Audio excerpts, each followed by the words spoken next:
লইয়া শিখি নাই। আমি যখন আমার মার পেটের মধ্যে ছিলাম, আমার আম্মা জান আমার পেটের মধ্যে লইয়া তার পারা কোরআন পড়ছে। আমি শুধু এক পারা শিখি নাই, আমি ইচ্ছে করলে আপনার সামনে 18 পারা কোরআন মুখস্থ শোনাইয়া দিতে পারবো। বন্ধু, সন্তান যতই লেখাপড়া করো, মা বলে আরো পড়। এসএসসি পাস করলে তুই ইন্টার পাস করে গেল, ইন্টার পাস করলে তুই ডিগ্রি পাস করে গেল, ডিগ্রি পাস করলে তুই মাস্টার্স পাস করে গেল। সন্তান যতই লেখাপড়া করে, মা ততই তার উৎসাহ দেওয়া শুরু করে। এবার আব্দুল কাদের জিলানী রহমাতুল্লাহ আলাইহি বলেন, আমি আমার মার কাছ থেকে শুনে শুনে শিখেছি। ও বন্ধু, এতেই প্রমাণ হয়ে যায় হুজুর গৌসুল আজম আব্দুল কাদের জিলানী সাধারণ কোনো ওলি নয়, ইনি হলেন মাদারাজাত ওলি। কথা বলেন ঠিক কিনা? বন্ধু, এরপর থেকে তিনি রাস্তা দিয়ে যখন যাইতো, মানুষগুলো তারা ভিড় করে ফেলতেন, যেখানে যাইতেন তার জন্য অপেক্ষা করতেন। আব্দুল কাদের জিলানী বলতেন, আমি আসতেছি, ওই জায়গার মানুষ ভিড় করে ফেলতেন। তিনি যখন ওই মজলিসের মধ্যে ঢুকতো, কে যেন বলতেন, রাস্তা ছাড়, আল্লাহর ওলি আসতেছে।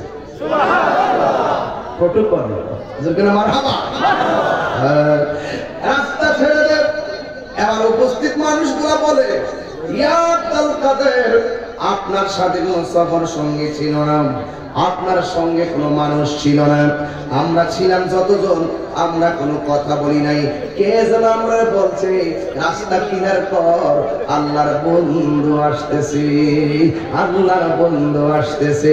ওলিদের রাজা মহারাজ রহমতের সালাম খানি, আব্দুল কাদের জিলানী ওলিদের রাজা মহারাজ রহমতের সালাম খানি, আব্দুল কাদের জিলানী।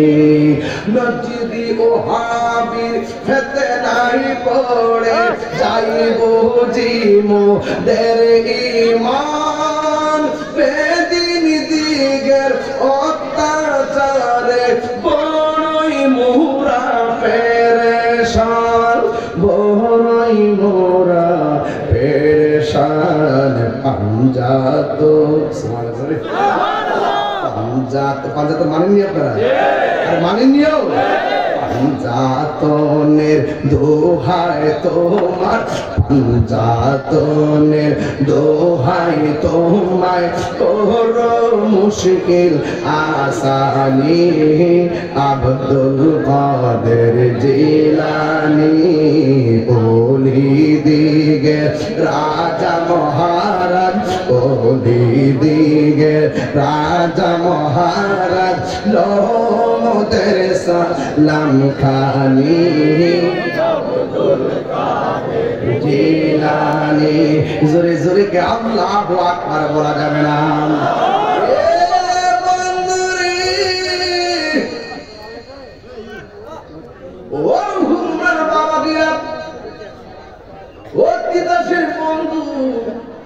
এবার আব্দুল কাদের জিলানীকে ডাক দিয়া বলে, এসেছেন একা, আপনিও কথা বলেন নাই, আমরাও কথা বলি নাই, কে যেন বলছে রাস্তা ক্লিয়ার কর, আল্লাহর বন্ধু আসতেছে। আব্দুল কাদের জিলানী জানে কি জানে না? ডাক দিয়া বলে, ও মুসলিম কিরাম, তোমাদেরকে যিনি বলছেন রাস্তা ক্লিয়ার করে, মাঠ ফাঁকা করে আমাকে বসার জায়গা দেওয়ার জন্য, তিনি কেউ না, তিনিরা বলেন আল্লাহর পক্ষ থেকে প্রেরিত ফেরেশতার দল। আর জোরে জোরে বলেন আল্লাহু আকবার। বন্ধুগণ, পায়ের মধ্যে হাত দিয়া বলি, গাউসুল আজমকে সাধারণ মনে করবেন না। পীরানে পীর গাউসুল আজম সকল ওলিদের ওলি, সকল ওলিদের সকল ওলিদের ওলি। তিনি এমন ভাবে মুরাকাবা করত, ও বন্ধু, আব্দুল কাদের জিলানী আল্লাহ হাসানি মানুষ এলেমে শরীয়তে তরিকতে হাকিকতে মারফতে এমন একজন ওলি যিনি চিন্তা করলেন ঘরের মধ্যে বসে বসে মালিককে ডাকি, সন্ধ্যাবেলা ডাকি, সকালবেলা ডাকি, এবার মন চাইতেছে আর ঘরের মধ্যে মালিকের সঙ্গে কানেকশন না, এবার এমন একটা জায়গা গিয়ে মালিকের সঙ্গে কানেকশন লাগাইয়া দিব যে জায়গায় গিয়ে আমি আল্লাহকে ডাকলে মালিকের সঙ্গে কানেকশন লাগাইলে পৃথিবীর কেউ আমাকে বাধা দিবে না, আওয়াজ করবে না। এই কথা চিন্তা ভাবনা কইরা তিনি ঘর থেকে বের হইয়া একটা জঙ্গলায় চলে গেছেন।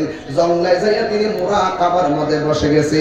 আমার সমাজের ভিতরে মুরাকাবা অনেকে চিনেন না, বলি আল্লাহর দরবারে এসেছেন, মুর্শিদ কেবলা সবক দিচ্ছেন আপনাকে মুরাকাবার, অথচ আপনি মুরাকাবা যদি না করেন তরিকতের মজা পাবেন না। কথা বলেন ঠিক কিনা? মুরাকাবা যদি না করেন, এখন বলে হুজুর মুরাকাবা মানে কি? মুরাকাবা মানে হলো ধ্যান করা। সুবহানাল্লাহ। মুরাকাবা মানে কি? মুরাকাবা মানে কি? ধ্যান করা, ধ্যান। এই যে এভাবে বসবে, শেষ হয়েছে। মুরাকাবা করতে হয় নীরব জায়গায়। ফ্যানের বাতাস ঘুরতেছে চলবে না, বাচ্চা চিল্লাইতেছে চলতে না, পাশের করে আওয়াজ করতেছে চলতে না। এমন জায়গায় বসবেন নীরব জায়গায়, নীরব জায়গায় বসে মুরাকাবা করবেন, ধ্যান করবেন। তিনটা জিনিস কল্পনা করবেন, কোথায় ছিলাম একটু ভাবেন না, কোথায় আসছি একটু ভাবেন না, কোথায় থাকবো একটু ভাবেন না। এই ভাবনাটার নাম হলো মুরাকাবা। আর মুরাকাবা সবচেয়ে চমৎকার মুরাকাবা হলো বারজাখের মুরাকাবা। কিছু বলে বারজাখ বুঝুন তো, খবর খবর বারজাখের মুরাকাবা। আর ওই মুরাকাবার একটা আন্তর্জাতিক তার সাফরে শাইখ আপনার দয়ালের সিরত সুরতকে চোখে বসাই দেন। যখন আমার হাওয়া বলেন আপনি কি রসুলকে দেখছেন? আল্লাহকে দেখছেন? মুর্শিদকে দেখছেন? তিনি যখন বলছেন রসুলের দিকে, রসুলকে পেতে গেলে এটা করতে হবে, তো ওনার সবকটাকে কাছে নিবেন। উনি তো টাওয়ার, আপনি তো নেটওয়ার্ক নিয়ে নিয়েছেন, মদিনার নেটওয়ার্ক। কথা বলেন ঠিক না? তাসাব্বুরের বিশ্বাস এই শুনেন, বারজাখের উপরে মুরাকাবা এইভাবে বসবেন। এইভাবে দেখেন, আমার দিকে দেখেন, দেখেন তো, দেখেন তো, এইভাবে বসবেন, চোখটা বন্ধ করে দিবেন, করবেন না কিন্তু, চোখটা বন্ধ করে দিবেন। মনে মনে ভাববেন যে আমি মার পেটে ছিলাম, কি বলেছিলাম মনে নাই, আর পেটে আসার আগে ওই আলমে আরওয়াহ কেমনে ছিলাম মনে নাই। দুনিয়াতে এসেছি, কিছু মনে করতেছি, এখন আমি চলতেছি ফিরতেছি, হঠাৎ করে আমার দরজায় একজন আসছে, দেখতেছি তার পা গুলা জমিনে, মাথাটা আসমানে। জিজ্ঞাইলাম কে আপনি?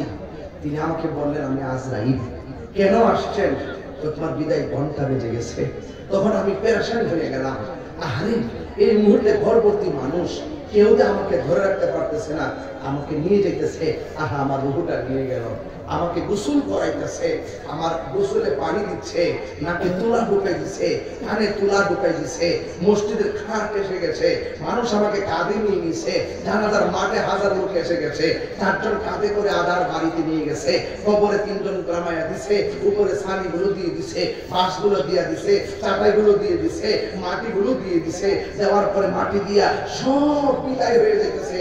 হায় রে, কি এর দুনিয়া, কিসের টাকা, কিসের পয়সা, আমার সাথে আমার মামু নাই, আমার সাথে আমার বোন নাই, আমার সাথে আমার স্ত্রী নাই, আমার কি আমার সম্পদ নাই, আমার কি আপনজন কেউ নাই। আসছি না মুখ করে, গেলাম দি খালি হাতে। আরে যে কাপড়টা পরে গেছে এই কাপড় দিয়ে সেলাইও নাই, আরে যে কাপড়টা পরে গেছে এই কাপড় দিয়ে পকেটও নাই। হায় হায়, কিছু নিতে পারলাম না। এই দুনিয়ার কেউ আমার আপন না, এই দুনিয়ার আপন আমার কেউ না। আল্লাহ, এই দুনিয়ার সব আমি ছেড়ে দিলাম, এই দুনিয়ার কিচ্ছু আমার দরকার নাই। আল্লাহ তুমি আমার হয়ে যাও, আল্লাহ তুমি আমার হয়ে যাও, আল্লাহ তুমি আমার হয়ে যাও, ও আল্লাহ তুমি আমার হয়ে যাও। আমি রাসূলুল্লাহ ছাড়া কিছু দেখতেছি না, আমি রাসূলুল্লাহ ছাড়া কিছু দেখতেছি না। এই কবরে আমার নবী ছাড়া তো কেউ নাই। এইভাবে চোখ বন্ধ করে, চোখের পানি ফালাইয়া ফালাইয়া 1 দিন 2 দিন মুরাকাবা করবেন, দেখবেন মুরাকাবা করে রাহমাতুল্লিল আলামিন হাজির হয়ে গেছে। নারে তাকবীর, নারে তাকবীর, আল্লাহু আকবার, নারে রিসালাত, ইয়া রাসূলুল্লাহ, ওসমানী দরবার শরীফ, জিন্দাবাদ জিন্দাবাদ, মুফতি গিয়াসউদ্দিন তাহিরি সাহেব, জিন্দাবাদ জিন্দাবাদ।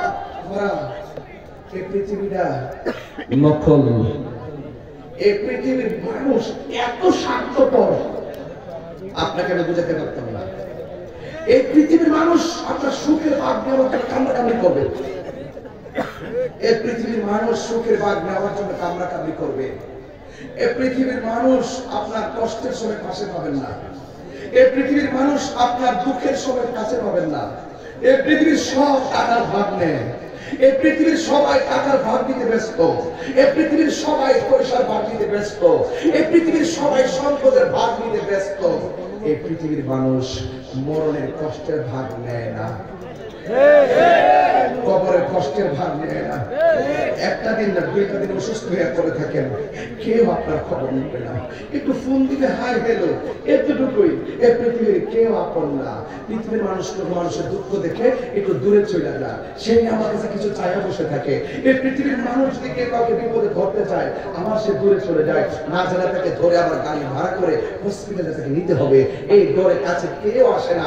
এই জন্য বলা হয়েছে মান্নাহুল মাওলা ফালাহুল কুল, তুমি আল্লাহর হয়ে যাও, সারা পৃথিবী তোমার হয়ে যাও। যারা একটু ওয়াজগুলো বুঝতেছেন, আপনি কি ওয়াজ বুঝতেছেন? আমি আমার না, আমি বলেন না, আমি কার? আর যে কার? আমি আল্লাহ। মা ও মা, আপনি মনে করতেছেন, মাগো আপনি মনে করতেছেন বিয়ে বাড়িতে আপনার বাড়ি থেকে তার স্বামীর বাড়িতে আসছেন, এটাই বোধহয় আসল নায়ক। কে বলছে আপনাকে? একটা খেয়াল করেন, আপনার গায়ে হলের গোসলটাই ধরুন না, আপনার মরণের গোসল। আপনার একটু চিন্তা করেন, আপনার বালতিকেই ধরেন না, আপনার বরের দাড়িটা। আপনি খেয়াল করে দেখেন না জানাজার মাঠের মানুষগুলি আপনার বরযাত্রীগুলো। আপনি খেয়াল করে দেখেন না আপনার বাসর ঘরের রূপ আলাদা, আপনি ধরুন না আপনার ঘরটা কবরটা আলাদা। দেখেন না এই পৃথিবীর এটা আসল নায়ক নয়। এই পৃথিবীর আসল নায়কের জায়গা হলো অন্ধকার কবর, যেখানে গেলে কেউ ফিরে আসে না, যেখানে গেলে কেউ ফিরে আসে না। আরে স্বামীর পাশে স্ত্রী সুন্দর করে পড়ে আছে, এক হাত দূরত্ব, সে জানে না স্ত্রীটা কেমন আছে, স্ত্রী জানে না সে কেমন আছে। স্ত্রী যদি কষ্টে থাকে, স্বামী তার কষ্টের ভাগ দেওয়ার সুযোগ নাই। চিৎকার করতেছে গুরুস্তরের মানুষ, কেমনে চিৎকার করে জানেন? অনন্তপুরে অবস্থান আছে, মহিষবাড়িতে অবস্থান আছে, হুমলাতে গুরুস্থান আছে, তিতাসে গুরুস্থান আছে, সাইন ভাই এই এলাকার গুরুস্থান আছে। বিশ্বাস করবেন কিনা জানি না, আপনারা যখন বলুন সুবহানাল্লাহ, সবাই বলেন সুবহানাল্লাহ। আওয়াজ কত ভয়ঙ্কর হয়, আওয়াজ কত বড় হয়, আওয়াজ কত মধুর হয়। আর এর চাইতে কোটি গুণ কণ্ঠে, কোটি গুণ আওয়াজে কবর মানুষের কি বলে জানেন? সবাই বলতেছে বাঁচাও বাঁচাও, আর পারি না, আর পারি না, সহ্য হয় না, কে আছো বাঁচাও, আগুন সাপ বিচ্ছু, আর পারি না, আমার সন্তান তোরা কোথায়, তাড়াতাড়ি আমার জন্য দোয়া কর, আমার স্বামী আপনি কোথায়, আমার জন্য একটু দোয়া করেন, আমার ভাই আপনি কোথায়, আমার জন্য দোয়া করেন। আল্লাহ আল্লাহ চিৎকারের আওয়াজে গুরুস্থান অস্থির হয়ে আছে, অথচ আমরা পরিবার নিয়ে শান্তিতে ঘুমাচ্ছি, আমরা ব্যাংকে টাকা দিয়ে নগদ বাজার করে খাচ্ছি, অথচ বাচ্চা কবরে কেমন আছে, মাটা কবরে কেমন আছে, ভাইটা কবরে কেমন আছে, একটা খবর নিতে জানি না। আরে এত ব্যস্ত আমি হয়ে গেলাম। শুনেন, ওই কবরের খবর, আখিরাতের খবর, মুস্তাফার খবর, আল্লাহর খবর, দিন দুনিয়ার খবর নেওয়ার জন্য পরিপূর্ণ সিলেবাস হাতে নেওয়ার জন্যই হলো আল্লাহর ওলি দরবার। আপনি এখানে না গেলে তাজা হবে না। আপনি যদি ওখানে ওলি আল্লাহর দরবারে গান না গান, সোহবতে যান, ওয়া কুনু মাস সাদিকিন, তোমরা সত্যবাদীদের সঙ্গী হও। সত্যবাদী মানে হলো আল্লাহর ওলিগণ, এদের সঙ্গী হয়ে যাও। এদের সঙ্গী যখন তুমি হয়ে যাবে, তুমি দেখবে সৎ সঙ্গে সর্বনাশ, অসৎ সঙ্গে সর্বনাশ। সোহবতে খোদা মিলে, সোহবতে আল্লাহ মিলে, সোহবতে নবী মিলে।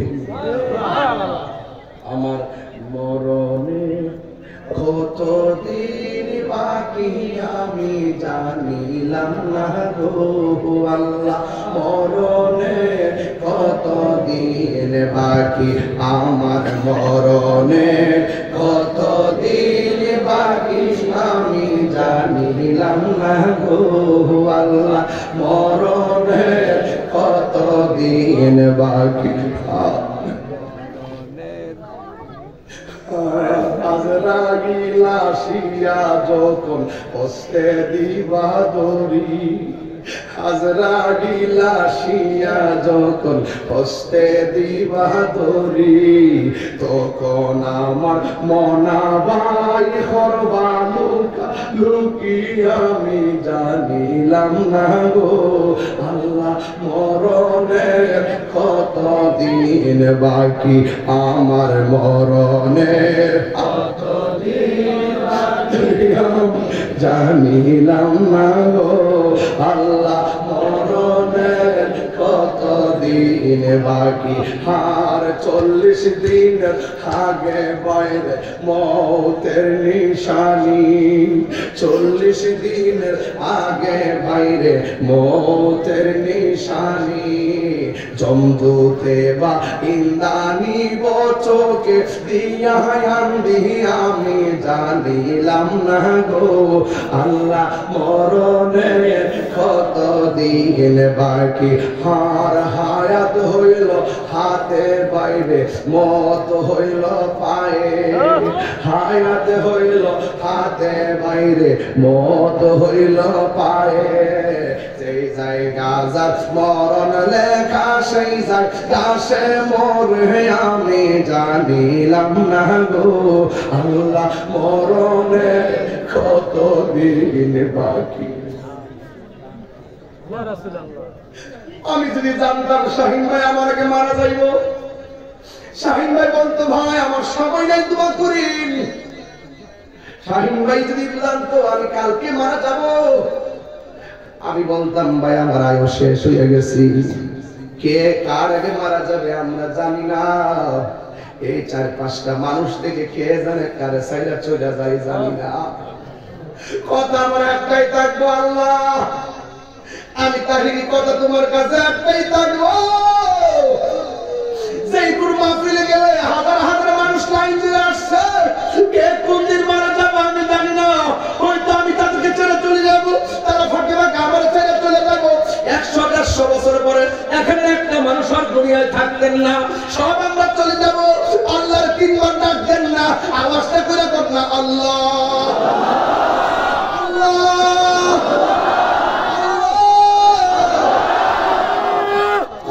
মহিষমারি মাহফিলে যাদেরকে নিয়ে বসছি কে কোন দিন মারা যাবো জানি না আমরা সবাই একসঙ্গে নবীর কদমে জান্নাতে রাখিও জবান করে কন্যা আমি মায়ার সুরে কন্যা আমি তুমি জীবন তুমি মরণ আধার ঘরে তুমি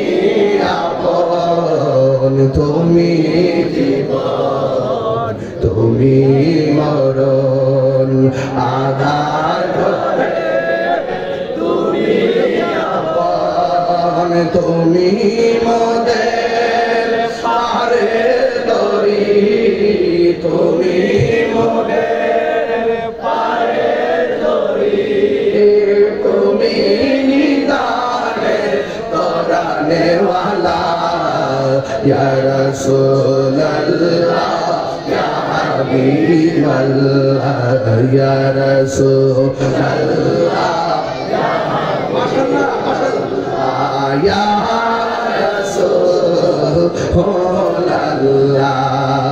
তুমি মোদের আশার আলো তাই তো তোমার তুমি মোদের আশার আলো তাই তো তোমার আশীর্বাদ আর হৃদয় নামের ফুলদানিতে হৃদয় নামের ফুলদানিতে গেতে রেখেছি প্রেমের মালা ইয়া রাসূলুল্লাহ ইয়া হাবিবাল্লাহ ইয়া রাসূলুল্লাহ ইয়া হাবিবাল্লাহ ইয়া রাসূলুল্লাহ বলুন ইয়া রাসূলুল্লাহ একটা জবান বন্ধ রাখবেন না মহব্বতে মায়ার সুরে বলুন সুবহানাল্লাহ।